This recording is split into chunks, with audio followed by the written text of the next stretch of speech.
Hello everyone, कैसे हैं आप। आपका आपके YouTube channel Digvijay commerce classes पर एक बार फिर से स्वागत है। हम आपके लिए अपने इस YouTube channel Digvijay commerce classes पर बीकॉम के हर एक सब्जेक्ट की पूरी एक सीरीज लेके आ रहे हैं। उसी क्रम में हमने डॉक्टर राम मनोहर लोहिया अवध यूनिवर्सिटी के बीकॉम सेकेंड ईयर में, बाकी प्रत्येक यूनिवर्सिटी के बीकॉम फर्स्ट ईयर में चलाए जाने वाले अकाउंट्स की पहली शाखा फाइनेंशियल अकाउंटिंग की पूरी सीरीज लेके आ रहे हैं, जिसमें आपको एक तरफ से सारे रूल्स और उनके practical questions one by one मिलेंगे। अगर आप ये चाहते हैं कि आपकी पढ़ाई सर्वश्रेष्ठ तरीके से हो, आप अपने एग्ज़ाम में सफलता सुनिश्चित करना चाहते हैं, टॉपर्स बनना चाहते हैं, तो आप हमारे इस YouTube channel Digvijay commerce classes से जुड़िए, सब्सक्राइब करिए, शेयर करिए, ताकि आपको हमारे लेटेस्ट वीडियोस के अपडेट मिल सकें। और अगर आप ये चाहते हैं कि आपकी पढ़ाई सर्वोत्तम तरीके से हो, जैसे ये आप चाहते हैं ऑफलाइन या क्लासरूम पढ़ाई से भी बेहतर पढ़ाई हम आपको इस प्लेटफॉर्म पर ला कर देंगे। उसके लिए आपको सिर्फ इतना करना होगा, हमारे इस YouTube चैनल से आप हमसे पेड क्लास ले सकते हैं, जिसके लिए आपको थोड़े से शुल्क का भुगतान करना होगा। आपको नियमित क्लास दी जाएगी, PDF मिलेगा, डाउट सेशन रखा जाएगा, एग्ज़ाम पेपर सॉल्व कराए जाएंगे। तो ये सब कुछ पाने के लिए आप हमसे पेड क्लास लीजिए। तो चलिए दोस्तों, हम आज आपके लिए अकाउंट का वो टॉपिक लेके आ रहे हैं जो आपको 11th में मिला होगा, और अगर आपको वहाँ कुछ कमियाँ रह गई या आप भूल बैठे हैं तो उन्हें दूर करने का काम हमारा। अगर आप अकाउंट्स के बारे में कुछ जानना चाहते हैं तो ये वो क्लास है जो आपके लिए सबसे बेहतर होने जा रही है, और CA बनने तक आपको ये मेरे शब्द आपके कानों में गूंजेंगे। तो चलिए दोस्तों, अगर आप किसी कंपटीशन एग्ज़ाम में हैं तो यहाँ से भी क्वेश्चन निश्चित तौर पर उठेगा। व्यावसायिक लेन देनों का लेखा, आपने ये पढ़ा, सब कुछ बेटा अकाउंटिंग साइकिल से ही शुरू है। हमने अकाउंटिंग साइकिल शुरुआत में बता दिया था कि एक व्यवसायी है, उसने व्यवसाय की स्थापना की और व्यवसाय की स्थापना करके वो व्यवसाय से अलग हो लिया। व्यवसायी और व्यवसाय दोनों पृथक अस्तित्व रखते हैं। व्यवसायी के द्वारा किए गए कार्य के लिए व्यवसाय और व्यवसाय के द्वारा किए गए कार्य के लिए व्यवसायी जिम्मेदार नहीं होगा। अब अगर दोनों का अलग अलग अस्तित्व है तो जाहिर सी बात है व्यवसाय में लेन देन होगा, और उन लेन देनों को हम याद रखने के लिए किसी न किसी जगह लिखेंगे। और जैसे ही उन लेन देनों को हमने लिखा, व्यापारिक बहियों में आर्थिक लेन देनों को लिखना ही तो पुस्तपालन कहलाया। लेकिन पुस्तपालन से हमारे किसी व्यावसायिक उद्देश्य की प्राप्ति नहीं होती। तो व्यावसायिक उद्देश्यों की प्राप्ति के लिए हमें लेखांकन करना होता है। व्यापारिक लेन देनों का लेखा पुस्तकों में किस प्रकार किया जाता है, हमें ये जानना आवश्यक है। व्यापारिक पुस्तकें कहते किसे हैं? व्यापारिक पुस्तकों से आशय उन पुस्तकों से है जिनमें व्यापारिक लेन देनों का लेखा किया जाता है, जैसे जर्नल, रोजनामचा जिसे हम कहते हैं। ये किसी भी व्यावसायिक लेन देन की प्रारंभिक पुस्तक होती है। रोजनामचा के बाद हमें लेजर जानना होता है, प्रिंसिपल बुक, प्रधान बही जिसे हम कहते हैं, प्रधान पुस्तक, लेखा वही रखना होता है। और इनके बाद इनसे ही आगे बढ़कर हम तलपट रखते हैं, ट्रायल बैलेंस, जो लेखा पुस्तकों की सत्यता या शुद्धता की जांच के लिए बनाए जाते हैं। तो हमें इन्हें ही एक एक करके सिलसिलेवार तरीके से पढ़ना है, तो हमारा लेसन बन जाएगा व्यावसायिक लेन देनों का लेखा। हमने ये जाना कि सबसे पहले बिजनेसमैन ने बिजनेस किया, बिजनेस में ट्रांजैक्शन हुआ, उन ट्रांजैक्शन को हमने किसी एक जगह लिखा। जैसे ही उन ट्रांजैक्शन को हमने लिखा, वो बुक कीपिंग कहलाया। क्लियर? और उस बुक कीपिंग से व्यावसायिक उद्देश्यों की प्राप्ति के लिए हमने सबसे पहले जर्नल बनाना होगा। उस जर्नल से हम लेजर बनाएंगे और लेज़र से फिर हम तलपट, प्रॉफिट लॉस और बैलेंस शीट की ओर बढ़ चलेंगे। तो प्यारे दोस्तों, क्लास 11 से लेकर सीए तक आपको सिर्फ और सिर्फ जर्नल मिलेगा।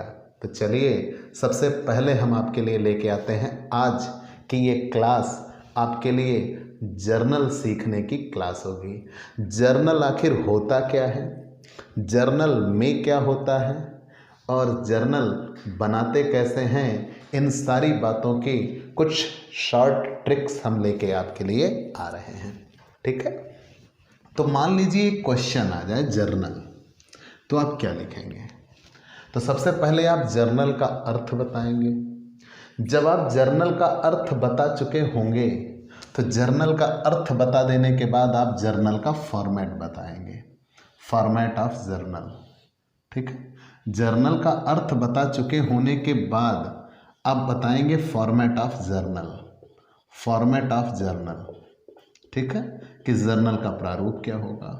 और जर्नल के प्रारूप में आप तुरंत, हालांकि यहाँ एक कॉलम किसका होगा, डेट का, यहाँ पे एक कॉलम होगा पार्टिकुलर का, ठीक है, पार्टिकुलर का, यहाँ पे एक कॉलम होगा एलएफ का, लेजर फोलियो नंबर, एक कॉलम होगा डेबिट अमाउंट का और एक कॉलम होगा क्रेडिट अमाउंट का। कंफर्म। और ये डेट का कॉलम, मतलब जर्नल के लिए आप कितने, 1 2 3 4 और 5 कॉलम बनाएंगे। ये फॉर्मेट ऑफ जर्नल होगा और सिलसिलेवार तरीके से सबको आप एक्सप्लेन करेंगे। Date, particular, ledger folio number LF जिसे बोलते हैं, लेज़र फोलियो नंबर एलएफ, ठीक है, डेबिट अमाउंट और क्रेडिट अमाउंट, आप इन सब की डिटेल बताएंगे। कंफर्म। तब वहीं पे आपका जर्नल पूरा हो जाएगा। मैंने ये चीज़ें आपको इसलिए लिखा, आप 11th या 12th पढ़ के आए हो। अब मान लो आप पढ़ के नहीं आए हो तो हम आपको समझाते हैं जर्नल कहते किसे हैं। ठीक है, तो एक एक तरफ से जानिएगा। रोज नामचा, जर्नल का शाब्दिक अर्थ, हिंदी अर्थ कह लीजिए, रोज नामचा होता है। तो रोज नामचा प्रारंभिक लेखों की एक बही है जिसमें प्रारंभिक लेखे किए जाते हैं। यह एक ऐसी पुस्तक होती है जिसमें किसी भी व्यवसाय के समस्त व्यावसायिक लेन देनों का दोहरा लेखा प्रणाली के अनुसार, किसी भी व्यवसाय के समस्त व्यावसायिक लेन देनों का दोहरा लेखा प्रणाली के नियमानुसार स्रोत या उपलब्ध प्रलेखों के आधार पर लेखा किया जाता है। तो आप ऐसे कह लीजिए, जर्नल किसी भी व्यावसायिक लेन देनों का लेखा दोहरा लेखा प्रणाली के अनुसार जब किया जाता है उसे ही जर्नल कहते हैं। ठीक है, जर्नल में लेखा करना प्रविष्टि करना कहलाता है, एंट्री करना। ठीक है, और रोजनामचा प्रारंभिक लेखों की एक बही है।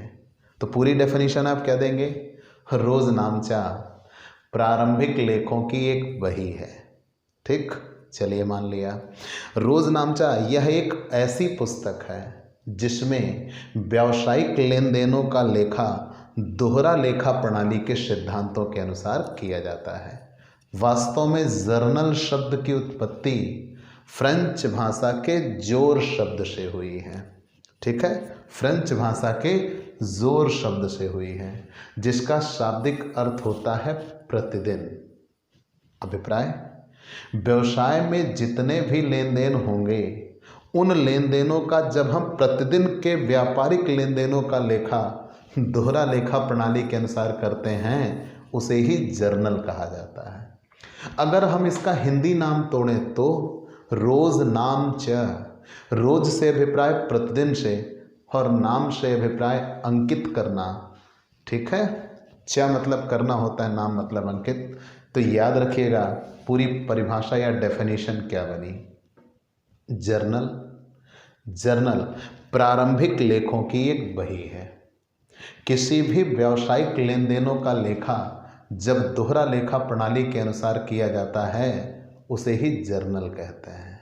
किसी भी व्यावसायिक लेन देनों का लेखा जब दोहरा लेखा प्रणाली के अनुसार किया जाता है उसे ही जर्नल कहते हैं। तो जर्नल शब्द की उत्पत्ति वास्तव में फ्रेंच भाषा के जोर शब्द से हुई है, जिसका शाब्दिक अर्थ होता है प्रतिदिन। मतलब व्यवसाय के समस्त लेन देनों का लेखा जब प्रतिदिन के आधार पर व्यापारिक बहियों में किया जाएगा उसे ही जर्नल कहेंगे। ठीक है, डेफिनेशन इतना बता लेने के बाद जर्नल बनाते कैसे हैं, फॉर्मेट ऑफ जर्नल। तुरंत आप फॉर्मेट ऑफ जर्नल देंगे जो मेरे पीछे ये बना हुआ है। कैसे? पहला कॉलम डेट का, ठीक है, दूसरा कॉलम पार्टिकुलर का विवरण, तीसरा कॉलम एलएफ का लेजर फोलियो नंबर। मान लीजिए यही ये सिलेबस में आपके है, मान लीजिए जर्नल लिखने के लिए 10 नंबर में आ गया तो आप क्या करेंगे, आता रहा है एग्जाम में, एलएफ लेजर फोलियो नंबर, खाता पृष्ठ संख्या, अमाउंट में डेबिट अमाउंट ऋणी और अमाउंट में क्रेडिट अमाउंट धनी। कंफर्म? तो इन सब की हेडिंग तुरंत ये फॉर्मेट ऐसे बना दिया और फॉर्मेट बनाने के बाद तुरंत नीचे हम हेडिंग लिखना शुरू कर देंगे। ठीक है, कि उपरोक्त खानों का संक्षिप्त विवरण निम्न प्रकार है। कैसे? डेट, तिथि, किसी भी लेन देन का एक समय होता है, वो लेन देन जिस तिथि से संबंधित होता है डेट में हम उस तिथि को दिखाते हैं।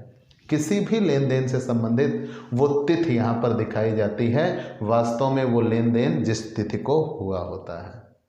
पार्टिकुलर, आपने ये पढ़ा है शुरुआत में ही कि अगर कोई एक लेन देन होगा तो उस लेन देन के परिणाम स्वरूप दो पक्ष प्रभावित होते हैं। वो कौन से दो पक्ष प्रभावित होंगे उनको ही पार्टिकुलर में दिखाया जाएगा। कंफर्म? कोई एक पक्ष ऋणी होगा, कोई दूसरा पक्ष धनी होगा। मतलब आपने ये कहा था, पहले इकहरा लेखा होती थी, इकहरा लेखा में ये था कि कैश से जितने भी ट्रांजैक्शन होते थे कैश बुक में दिखा दिया, बाकी उधार के जितने ट्रांजैक्शन होते थे उनको हमने खाता बही में दिखा दिया। तो वहाँ से इकहरा लेखा प्रणाली से किसी भी व्यावसायिक परिणाम की प्राप्ति ना हुई तो हमने उसको दोहरा लेखा में कन्वर्ट किया। मतलब कोई एक लेन देन अगर हुआ तो उस लेन देन के परिणाम स्वरूप दो पक्ष प्रभावित होंगे। वो कौन कौन से दो पक्ष प्रभावित होंगे उन्हें ही हम इस विवरण में दिखाते हैं, पार्टिकुलर में। लेकिन आपने ये भी पढ़ा है कि हम ये लेखा पुस्तकें क्यों बना रहे हैं। लेखा पुस्तकों को बनाने का एकमात्र उद्देश्य है व्यावसायिक उद्देश्यों की प्राप्ति, मतलब लाभ या हानि का पता लगाया जाए। तो जर्नल हमारा मकसद नहीं है, हमारा मकसद है प्रॉफिट लॉस बनाना।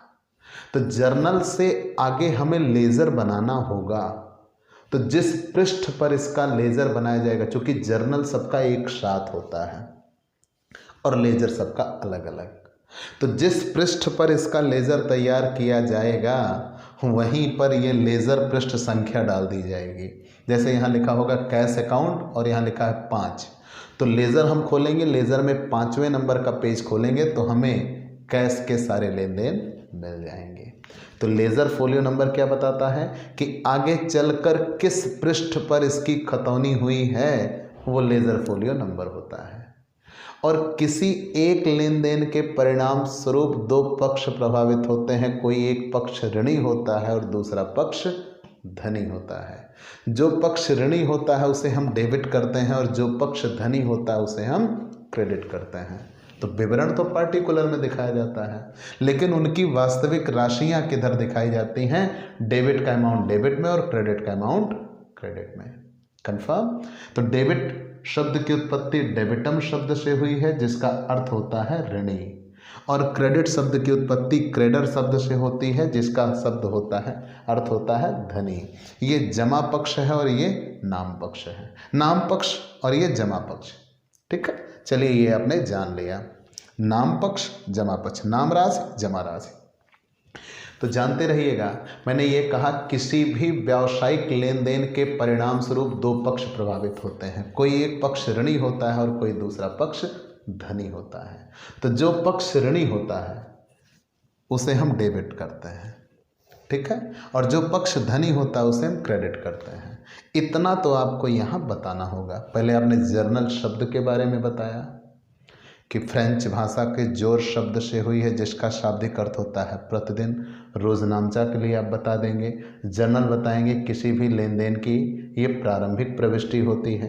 प्रारंभिक लेखा वही होती है, ये सब आपने बता दिया। इतना बताने के बाद आप फॉर्मेट ऑफ जर्नल बनाएंगे। फॉर्मेट ऑफ जर्नल में बताइएगा कि प्रत्येक खाते यहाँ जो दिख रहे हैं, ठीक है, कॉलम जो दिख रहे हैं, प्रत्येक खाने उनका विवरण निम्न प्रकार है। तो 5 हेडिंगें ये पड़ गई, date, particular, ledger, folio number, debit amount and credit amount. इतना बता लेने के बाद हम आपको जर्नल जब बनाइएगा, जैसे मान लीजिए अभी आगे आप सीखेंगे, मान लीजिए आपको एक एंट्री करनी है cash account debit to furniture, ठीक है, टू फर्नीचर अकाउंट। तो यहां आप ऐसे बनाइएगा कैश अकाउंट डेबिट। आगे आप सीखेंगे, इस पे अभी मत जाइए, लिखने का तरीका हम बता रहे हैं, कैश अकाउंट डेबिट। फिर यहाँ थोड़ा सा स्पेस छोड़ देते हैं, ये कोई रूल नहीं है कि हम कितना स्पेस छोड़ेंगे, लगभग 1/4 हम छोड़ देते हैं। तो टू फर्नीचर अकाउंट, ठीक है। और याद रखिएगा डेबिट के लिए हम डेबिट शब्द को दिखाते हैं, लेकिन क्रेडिट के लिए हम नहीं दिखाते। डेबिट का अमाउंट यहाँ और क्रेडिट का अमाउंट यहाँ शो हो जाएगा। मतलब आपने ये पढ़ा और यहाँ डेट मान लीजिए 2 अगस्त, ठीक है। तो ऐसे ही कि कोई एक पक्ष, मतलब कोई एक लेन देन हुआ, उस लेन देन के परिणाम स्वरूप 2 पक्ष प्रभावित होंगे। जो 2 पक्ष प्रभावित होंगे वो पार्टिकुलर में दिखाए जाएंगे, लेकिन कोई एक पक्ष ऋणी होगा और कोई दूसरा पक्ष धनी होगा। तो जो 2 पक्ष ऋणी होंगे, एक पक्ष डेबिट, दूसरा पक्ष क्रेडिट। डेबिट को हम डेबिट अमाउंट में लिख देंगे, क्रेडिट को हम क्रेडिट अमाउंट में लिख देंगे, ठीक है। चलिए इतना आपने जान लिया, लेकिन लेखा होगा कैसे? तो आपने यही पढ़ा ना, जर्नल में लेखा कैसे होता है, दोहरा लेखा प्रणाली के अनुसार। तो दोहरा लेखा प्रणाली में आप क्या पढ़िएगा, सबसे पहले आप देखिएगा पुस्तपालन, ठीक है। जड़ से मेरी ये बातें आपके दिमाग से निकलनी नहीं चाहिए। सबसे पहले हम क्या देखेंगे, पुस्तपालन। जब हमें पुस्तपालन मिल गए, ठीक है, पुस्तपालन मिल गया, पुस्तपालन में मिल जाने के बाद तुरंत हम उसमें देखेंगे कौन से ऐसे 2 पक्ष हैं जो उस लेन देन के परिणाम स्वरूप प्रभावित हो रहे हैं। दोनों को हमने निर्धारित कर लिया। फिर हम दोनों का अकाउंट तय करेंगे, दोनों का अकाउंट तय करेंगे। जब हम दोनों का अकाउंट तय कर लेंगे तो उनमें से कोई एक पक्ष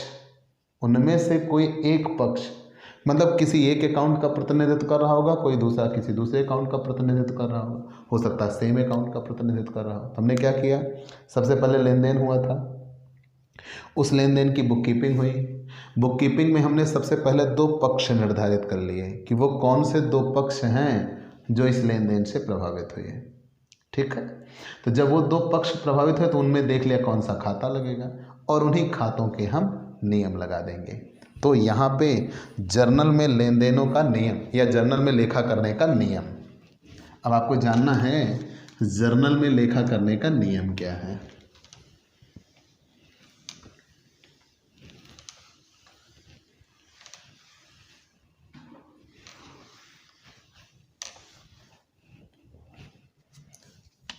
जर्नल में लेखा करने का नियम,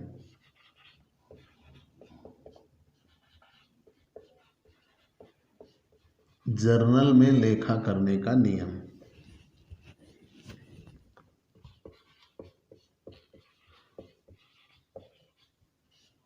जर्नल में लेखा करने का नियम कैसे, एक एक चीज़ डिसाइड करते हैं।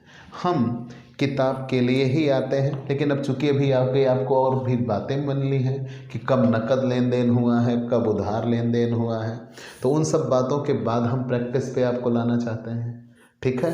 तो थोड़ी बातें आपको सब्र करनी होगी, पेशेंस, क्योंकि आप हर एक चीज़ एक साथ नहीं सीख सकते। तो यहाँ चूंकि इन्होंने डायरेक्ट आपको जर्नल एंट्री करके दिखा दिया है, हम अभी रुकेंगे।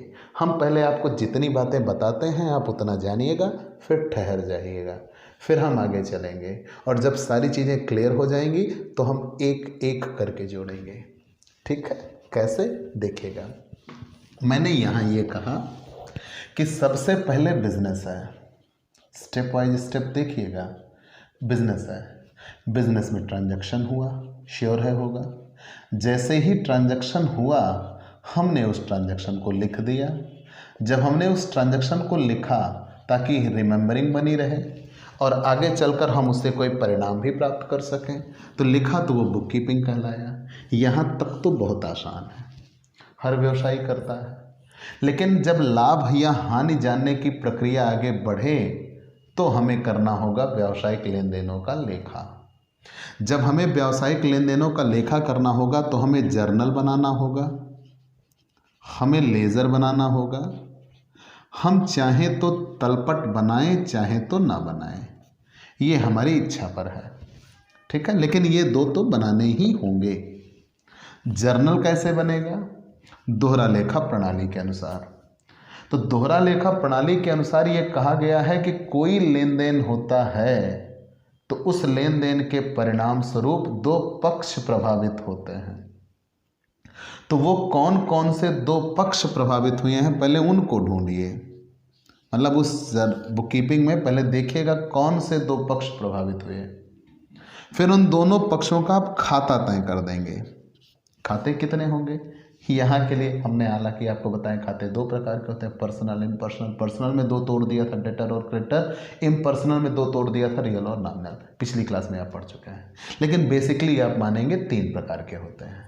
तो उन तीन खातों को यहाँ निर्धारित करिएगा कि कौन सा लेन देन हुआ, उस लेन देन से कितने पक्ष प्रभावित होंगे, कम से कम दो। वो कौन कौन से दो पक्ष हैं, उनमें कौन सा खाता है। किसी में पर्सनल अकाउंट होगा, किसी में रियल अकाउंट होगा, किसी में नॉमिनल हो सकता है दोनों में पर्सनल हो सकता है दोनों में रियल हो सकता है दोनों में नॉमिनल हो, वो सिचुएशन बताएगी। लेकिन कोई दो खाते अवश्य होंगे। तो जब दो खाते अवश्य होंगे तो हमने खातों की पहचान कर ली, फिर उन्हीं खातों का हम नियम लगा देंगे।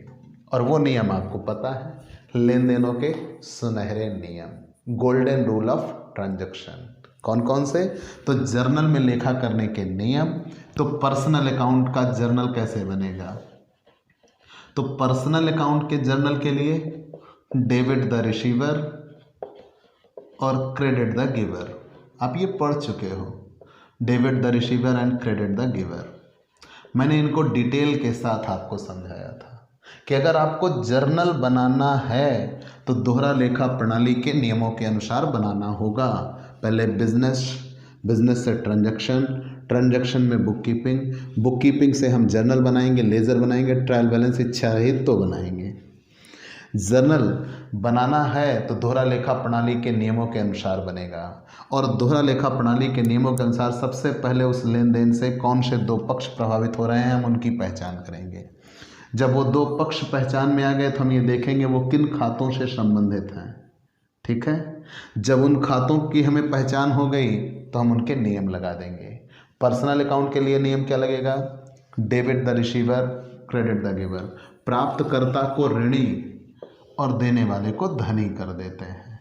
पर्सनल अकाउंट होता कहाँ है? जहाँ नाम या संस्था का जिक्र होता है वहाँ पर्सनल अकाउंट होता है। रियल अकाउंट के लिए कौन सा नियम लगेगा? जहाँ संपत्तियाँ होती हैं वहाँ रियल अकाउंट की बात की जाती है। सभी संपत्ति खाते या वास्तविक खाते रियल अकाउंट होते हैं। तो संपत्तियां आने या जाने पर व्यवसाय को प्रभावित करती हैं। Debit what comes in, credit what goes out. Debit what comes in, credit what goes out. तो सबसे पहले हम ये देखेंगे कौन सी संपत्ति आ रही है। जो संपत्ति आ रही होगी वो डेबिट और जो संपत्ति जा रही होगी वो क्रेडिट। हम इन नियमों को डिटेल में आपको बता चुके हैं। तो डेबिट, पहले हम रियल अकाउंट की पहचान कर लिए, तो जब वो रियल अकाउंट है तो हम ये नियम अप्लाई कर देंगे। Debit what comes in, credit what goes out, ठीक है। फिर हम नॉमिनल अकाउंट पे आते हैं। किस पे? नॉमिनल अकाउंट पे आते हैं। नॉमिनल अकाउंट पे होता है debit all expenses and losses. Debit all expenses and losses, debit all expenses and losses, credit all income and gain, credit all income and gain. तो आपने सबसे पहले खातों की पहचान करी। जब खातों की पहचान हो गई तब आप ये रूल अप्लाई कर देंगे, ठीक है। आपके लिए अब एक क्वेश्चन, अब यहाँ से एक क्वेश्चन, हम जर्नल में लेखा करेंगे कैसे। ठीक है, ये देखिए हमने फॉर्मेट बनाया। ठीक है, यहाँ पे हम डेट लिख ले रहे हैं, यहाँ पे पार्टिकुलर हो जाएगा। ठीक है, यहाँ पे LF लेज़र फोलियो, यहाँ डेबिट अमाउंट, यहाँ क्रेडिट अमाउंट। जर्नल बनेगा कैसे, तो मैंने ये कहा कोई एक लेन देन हुआ। जब कोई एक लेन देन होगा, उस लेन देन को कहीं लिखा गया होगा। मान लीजिए वो लेन देन ये था कि 12,000 रुपये का फर्नीचर खरीदा। क्या था? 12,000 रुपये का फर्नीचर खरीदा। ठीक है, 12,000 रुपये का फर्नीचर खरीदा। ठीक है, ऐसा। तो आप यहाँ ढूंढिए कौन से दो पक्ष प्रभावित हो रहे हैं। हालांकि ये भी बहुत से नियम है बेटा, अभी यहाँ खरीदा गायब हो जाएगा, संपत्ति खरीदी, वो सब नियम हम धीरे धीरे आपको बताएंगे। अभी आप थोड़े से शब्दों में जान लीजिए कि 12,000 रुपये का फर्नीचर खरीदा। तो यहाँ दो चीज़ें प्रभावित होती दिख रही हैं। एक, जब हम फर्नीचर खरीद रहे हैं तो खुद तो फर्नीचर, और जब हम फर्नीचर खरीद रहे हैं तो रुपया दे रहे हैं, रुपया। मतलब कितनी चीज़ें यहाँ प्रभावित हो रही हैं? दो। और हम भी तो हैं, लेकिन पुस्तक हमारी है, याद रखना। हम भी तो प्रभावित हो रहे हैं और जिससे खरीद रहे हैं वो भी प्रभावित हो रहा है। लेकिन जब मामला नकद का होता है तो वो पक्ष हट जाता है जिससे हम खरीद रहे होते हैं। तो उनकी बात गई। जिसने खरीदा है, हमने अपनी पुस्तक खुद की बनाई है, तो हम भी हट गए। कौन कौन बचा? 12,000 रुपया और फर्नीचर। तो ये बचा 12,000 रुपया और ये बचा फर्नीचर। अब हम इनकी पहचान करेंगे, ये कौन सा अकाउंट है। तो 12,000 रुपया ये रियल अकाउंट है, फर्नीचर ये भी संपत्ति है, मतलब रियल अकाउंट है। तो जब रियल अकाउंट दोनों मिल गए तो दोनों में हम रियल अकाउंट का नियम लगाएंगे। रियल अकाउंट का नियम क्या है? Debit what comes in. जो संपत्ति व्यवसाय में आ रही हो उसे डेबिट कर दीजिए, जो जा रही है उसको क्रेडिट कर दीजिए। तो डेबिट व्हाट कम्स इन, जब हम फर्नीचर खरीद रहे हैं तो क्या आएगा? Furniture, furniture account debit. तो furniture account debit, debit confirm. और जब हमने खरीदा तो 12,000 का फर्नीचर खरीदा, तो हमारे पास से रुपए आए कि गए? श्योर है गए। तो 12,000 रुपये जा रहे हैं, जाने वाली को क्रेडिट करते हैं। तो क्रेडिट मैंने भी कहा था, थोड़ा स्पेस छोड़ के लिखेंगे, टू कैश अकाउंट। कंफर्म। कितने रुपए का फर्नीचर आया? 12,000 का। कितने रुपए आपके पास से चले गए? 12,000। और यहाँ नरेशन लिखा जाएगा बीइंग, जो कुछ किया वही नरेशन लिख देंगे। क्या किया? Furniture purchase, being furniture purchased. ठीक है, खत्म। ऐसे ही जर्नल एंट्री होती है। तो मतलब करना हमें क्या है? कुछ और नहीं, सिर्फ इतना, लेन देन हुआ ही होगा, लेन देन का लेखा भी हुआ होगा। प्रारंभिक पहियों में जैसे ही लेखा हुआ होगा पुस्तपालन, उसी से हमें जर्नल बनाना होगा। कैसे? तो सबसे पहले उस लेन देन में हम दो पक्ष निर्धारित करेंगे। उन दो पक्षों के से कौन से खाते प्रभावित हो रहे हैं, उन खातों की बात करेंगे। फिर उन्हीं के हम सुनहरे नियम लगा देंगे। Debit what comes in, credit what goes out real के लिए, debit the receiver, credit the giver personal के लिए, debit all expenses and losses, credit all income and gain nominal के लिए। तो हम लेन देनों के नियम लगा देंगे, उसके बाद जर्नल ऐसा बन जाएगा। चिंतित नहीं होइएगा, ये सिर्फ आपको ये दिमाग पे पिन कर सके इसलिए ये बातें बताई गई। ठीक है, तो गोल्डन रूल याद हो जाएंगे। ये लेन देनों का जर्नल में लेखा करने का नियम है। सिर्फ इन्हीं 6 लाइनों से क्लास 11 से लेकर CA तक की जर्नल एंट्री इन्हीं से होती है। इनके अलावा आज तक जर्नल एंट्री का कोई और नियम बना ही नहीं। ठीक है, बाकी अब आपको सोचना है कि आप इनको कितने शार्पली और स्मार्टली डन करते हैं। ठीक है, और आप अगर मुझसे पूछिएगा, पिछले 14 वर्षों से पढ़ा रहा हूँ, तो मैं भी यही कहूँगा, भाई मुझे जर्नल नहीं आती। और एक CA कर चुका होगा व्यक्ति तो वो कहेगा मुझे जर्नल नहीं आती। मतलब अगर वो सही बात करता है तो, क्योंकि जर्नल बहुत छोटी और बहुत बड़ी बात होने जा रही है। तो टेंशन ना लीजिए, हम हर एक चीज़ स्मार्ट वर्क आपको सिखाएंगे। इतना आपने जान लिया लेकिन जर्नल जानने के पहले या बनाने के पहले अब कुछ और नियम जो बेसिक रूल के तौर पर आपको मिलेंगे वो जान लेने चाहिए। जब आप वो जान लेंगे तो जर्नल बनाने में आगे आपको दिक्कत नहीं होगी। इतनी बातें आपने सीख लिया है, बहुत अच्छी बात। चलिए हम उन बेसिक नियमों की ओर चल पड़ते हैं।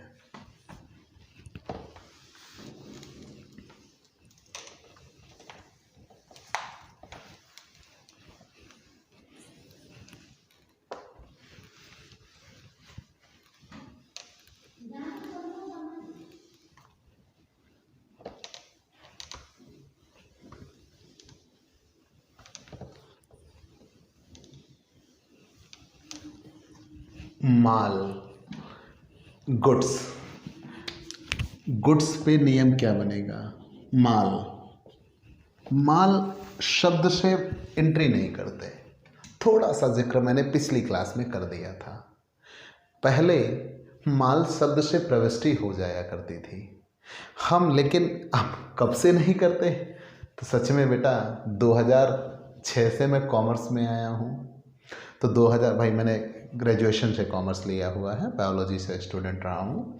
तो मैं 2006 से या 5 से कह लीजिए, 2005 से ग्रेजुएशन में आया हूँ। तब से मैं यही पढ़ रहा हूँ कि माल से अब एंट्री नहीं करते। तो कब से नहीं करते हम नहीं जानते, लेकिन ये जानिए कि पहले माल शब्द से एंट्री होती थी। नई विधा यह है कि अब माल शब्द से एंट्री नहीं होती। माल शब्द 2 टुकड़ों में टूट जाता है। माल शब्द कितने टुकड़ों में टूट जाता है? 2। या तो ये परचेज होगा या तो ये सेल होगा। अगर ये परचेज हो रहा है तो ये डेबिट होगा, और अगर ये सेल हो रहा है तो ये क्रेडिट होगा हमेशा। और अगर परचेज रिटर्न हुआ तो इसके लिए आपको तर्क सीखना होगा, और अगर ये सेल रिटर्न हुआ तो ठीक है, तो इसके लिए आपको तर्क जानना होगा। तो चलिए हम तर्क पे चलते हैं। लेकिन सेल रिटर्न डेबिट होता है और परचेज रिटर्न क्रेडिट होता है। ऐसा क्यों, जानिएगा। तो पहले ये जानिए माल कहते किसे हैं। कोई भी व्यापारी जिस वस्तु के जरिए लाभ कमाता है, या यूं कह लीजिए व्यापार में वो जिसका क्रय या विक्रय करता है वही उसका माल कहलाता है। ठीक है, वही उसका माल कहलाता है। चलो हमने मान लिया कि कोई भी व्यापारी व्यापार में जिसका क्रय या विक्रय करता है वही उसका माल कहलाता है। तो माल शब्द में मैंने ये बताया कि अब हम माल शब्द से एंट्री नहीं करते। भाई माल, अभी आप परिभाषा क्या पढ़े? कोई भी व्यापारी व्यापार में जिस वस्तु का क्रय या विक्रय करता है वही उसका माल कहलाता है। तो मतलब माल की तो अपनी कोई वैल्यू है ही नहीं।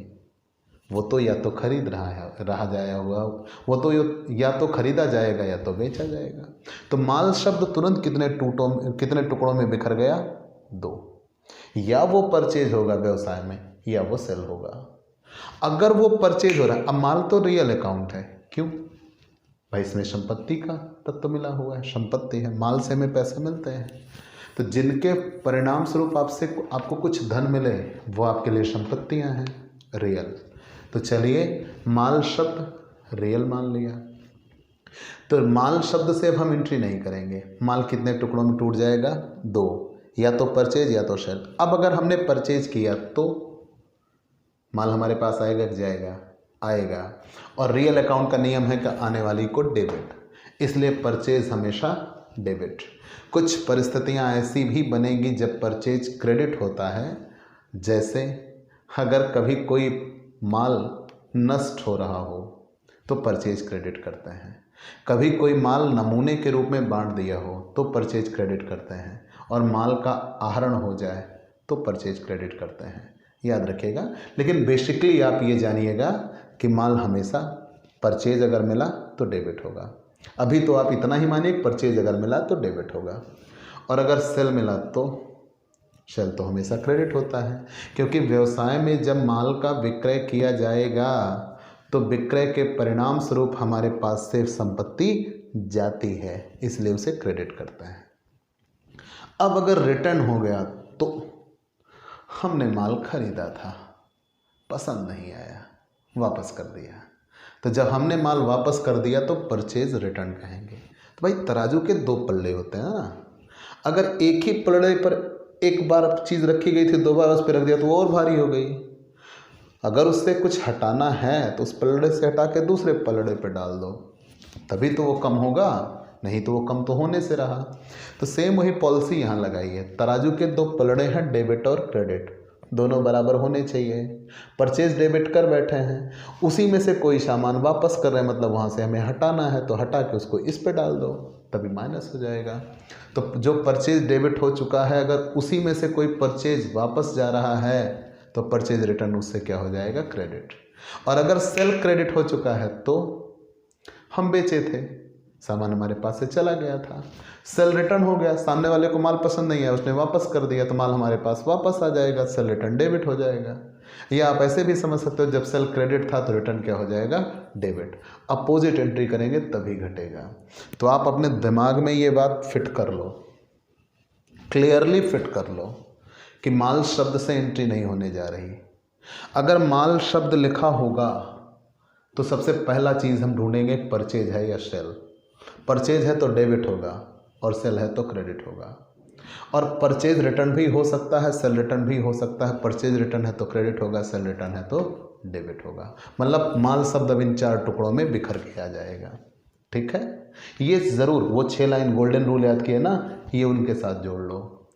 एक और बात, कब किसी भी एंट्री में कैश आएगा और कब एंट्री में कैश नहीं आएगा, लेन देन नकद है या उधार, हमें ये जानना होगा। कारण अगर नकद है तब क्या करेंगे और उधार है तब क्या करेंगे और कैसे जानेंगे। ठीक है, और याद रखिए, जब नकद लेन देन हो तो सबसे बड़ा कारक सिर्फ कैश होता है, फिर और सब खत्म। और अगर उधार लेन देन हो तो कैश तो होना ही नहीं चाहिए। तो किसी भी लेन देन में कैश लिखा जाएगा या नहीं, हमें ये जानना होगा। तो आइए जानते हैं लेन देन नकद या उधार। सबसे पहले क्या जानते हैं, लेन देन नकद या उधार।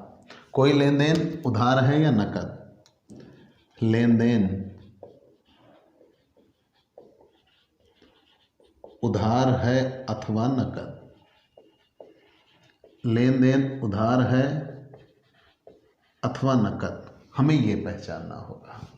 तो चलिए पहचान करते हैं, लेन देन उधार है अथवा नकद। नकद लेन देन कब होगा और उधार लेन देन कब होगा, हमने 2 पक्ष बता दिए ना। जब नकद शब्द लिखा हो तब तो भैया नकद है ही, खुद लिखा है। जब उधार शब्द लिखा हो, नकद लिखा हो तो नकद, उधार लिखा हो तो उधार। ये तो सिंपल बात हो गई।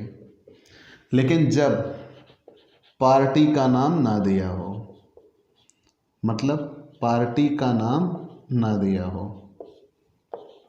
जब पार्टी का नाम ना दिया हो, मतलब आप किसी से सामान खरीद रहे हैं या किसी को सामान बेच दे रहे हैं, किससे खरीद रहे हैं किसको बेच रहे हैं नहीं दिया है तो। जैसे माल बेचा, किसको बेचा नहीं पता ना, तो मतलब यह है कि हम उस सामने वाले व्यक्ति को जानते पहचानते नहीं थे, हमने उसको नकद बेचा। ठीक है, तो जब नकद लिखा होगा तब तो नकद ट्रांजैक्शन है, कैश ट्रांजैक्शन है। और जब पार्टी का नाम नहीं दिया है तब भी कैश ट्रांजैक्शन है, कि जब हम इसको जानते पहचानते नहीं तो उसको नकद ही बेचे होंगे, उसको उधार नहीं बेचे होंगे। ठीक है, ये हमेशा से माना जाएगा। तो क्या बना, जब पार्टी का नाम ना दिया हो कि किसको बेचा या किससे खरीदा तो वो नकद लेन देन होता है। और जब पार्टी का नाम दिया हो तब, जब पार्टी का नाम दिया हो तब, जब पार्टी का नाम दिया हो तब, तो जब पार्टी का नाम दिया हो तब हमेशा उधार होता है। जैसे महीप को माल बेचा, तो मतलब महीप एक ऐसा व्यक्ति है जिसे हम जानते पहचानते हैं, उसको माल बेच रहे हैं। तो जिसको हम जानते पहचानते हैं उसको हमने उधार माल बेचा होगा। तो पूरी बात क्या बनी, अगर नकद शब्द लिखा है तो नकद लेन देन है, अगर उधार शब्द लिखा है तो उधार लेन देन है। और अगर पार्टी का नाम लिखा है तो उधार लेन देन है, और पार्टी का नाम नहीं लिखा है तो नकद लेन देन है। और अगर पार्टी का नाम और नकद दोनों शब्द लिखा हो तब पार्टी के नाम के साथ नकद लिख दिया गया तो नकद लेन देन होगा। नकद लिख दिया गया, ठीक है, तो नकद लेन देन होगा। जैसे अब मैं यहां कहूं माल बेचा, किसको बेचा नहीं पता ना, नकद बेचा, फिर कैश ट्रांजैक्शन, ठीक है। क्यों? क्योंकि यहां किसी पार्टी का नाम नहीं दिया, तो नकद बेचा। अगर यहीं पे मैं ये कहूं कि राम को माल बेचा, किसको माल बेचा? राम को माल बेचा, तो तुरंत पार्टी का नाम दिया ना राम, मतलब उधार माल बेचा, ठीक है। अगर यही मैं कहूं कि राम को नकद माल बेचा तो नकद भी है और राम भी है, तब आप क्या करोगे? पहली बार में क्या था? माल बेचा, पार्टी का नाम नहीं दिया था तो नकद बेचा। दूसरी बार में पार्टी का नाम दिया है तो उधार बेचा। अब यहाँ पार्टी का नाम और नकद दोनों है तो फिर राम से कोई मतलब नहीं, खत्म, ये अस्तित्वहीन है। आप सिर्फ इतने से मतलब रखिए। क्यों? क्योंकि जब पार्टी भी हो और नकद भी हो तो पार्टी हट जाती है ना, फिर नकद है तो फिर पैसे देखिए और कुछ मत देखिए, ठीक है। फिर राम से यहाँ कोई मतलब नहीं होगा, केवल नकद माल बेचा इफेक्टेड होगा। कंफर्म? तो आप किसी भी लेन देन में सबसे पहले ये निर्धारित करिए कि कौन सा लेन देन नकद है और कौन सा लेन देन उधार। कारण अगर नकद लेन देन है तो एंट्री में कैश जरूर आएगा, और अगर लेन देन नकद नहीं है तो फिर कैश तो कदापि नहीं आएगा। तो किसी भी लेन देन में आपको सबसे पहले ये निर्धारित करना होता है कि कौन सा लेन देन नकद है और कौन सा लेन देन उधार है, ठीक है।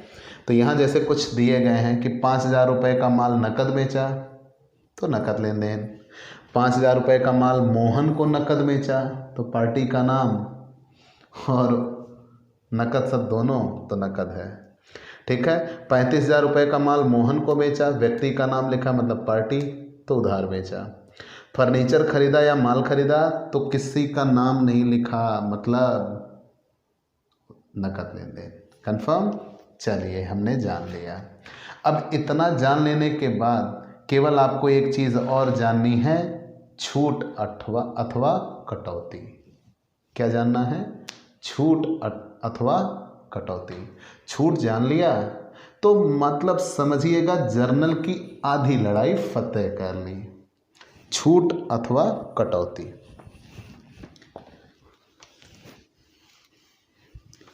डिस्काउंट।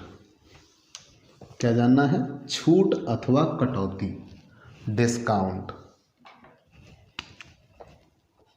डिस्काउंट, छूट, ठीक है। डिस्काउंट कहते किसे हैं हम बता देते हैं, लेकिन छूट होती हैं दो।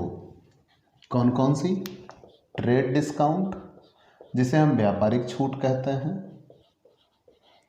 कैश डिस्काउंट, हालांकि एक स्पेशल भी होती है जो आप बाद में पढ़ लीजिएगा, ठीक है। कैश डिस्काउंट, नकद छूट, मतलब एक व्यापारिक छूट और एक नकद छूट, ठीक है। व्यापारिक छूट, एक व्यापारिक छूट, एक नकद छूट। पहले ये दी जाती है फिर ये दी जाती है। ध्यान दीजिएगा, डिस्काउंट कहते किसे हैं? कटौती का आशय कुछ राशि काट कर या छोड़कर कम राशि का भुगतान करना।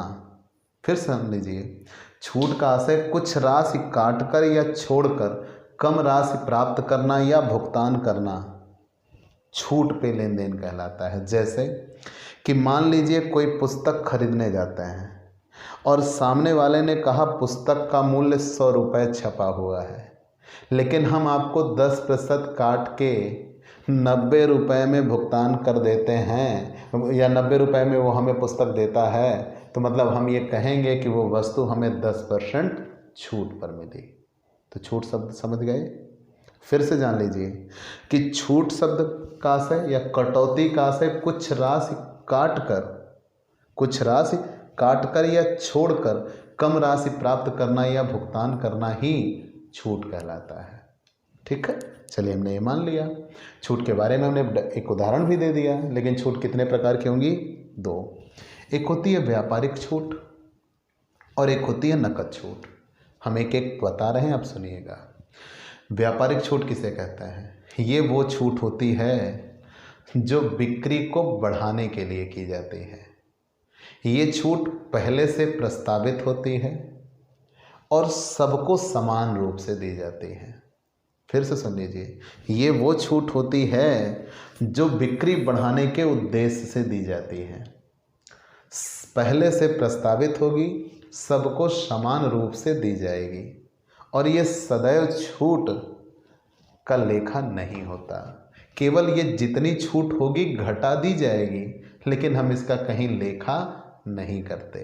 व्यापारिक छूट का कहीं लेखा नहीं किया जाता और इसकी गणना सदैव सूची मूल्य पर की जाती है, लिस्टेड प्राइस पर। मतलब जितने की वो वस्तु होगी गणना उसी पर होगी, लेकिन लेखा नहीं होता। पूरी बात क्या बनी? व्यापारिक छूट किसे कहते हैं? सुन लीजिएगा, हम लिख नहीं सकते बेटा, इतना समय आपका बचाना है, आप एक एक बात नोट्स में मैनेज करिए। तो व्यापारिक छूट कहते हैं किसे हैं? ये वो छूट होती है जो पहले से प्रस्तावित होती है।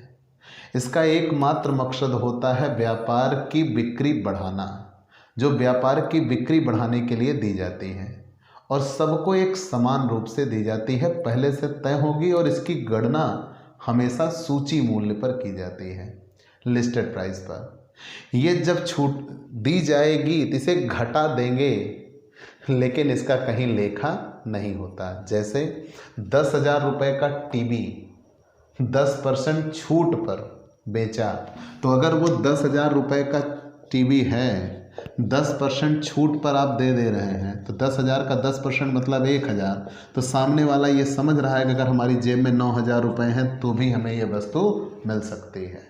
कन्फर्म? तो ये पहले से छूट तय होती है, जो दी तो जाती है, लेकिन इसका लेखा नहीं किया जाता।